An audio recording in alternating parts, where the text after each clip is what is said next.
అందరికీ శ్రీరామనవమి శుభాకాంక్షలు. గుడికెళ్ళి దర్శనం చేసుకొని వచ్చేసారా?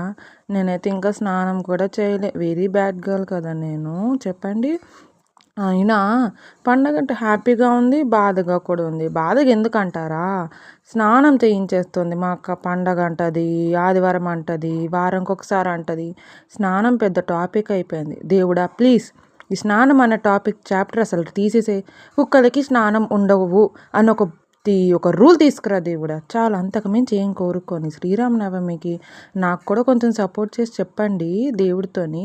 గుడికి వెళ్తున్నారు కదా అందరూ, ప్లీజ్. ఇంకా మంచిగా మనము మంచి రీచ్కి వస్తున్నాము. అలానే నన్ను సపోర్ట్ చేస్తూ ఉండండి.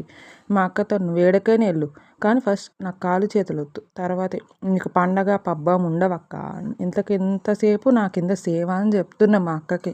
మా అక్క ఏమో పాపం ఓపికతోని, ఆమెకు వీడియో కావాలి, నాకేమో పని అవ్వడం కావాలి. అందుకే ఇద్దరం ఇలా ప్లాన్ వేసుకున్నాం. ఇలా ఉంది మా ఐడియా.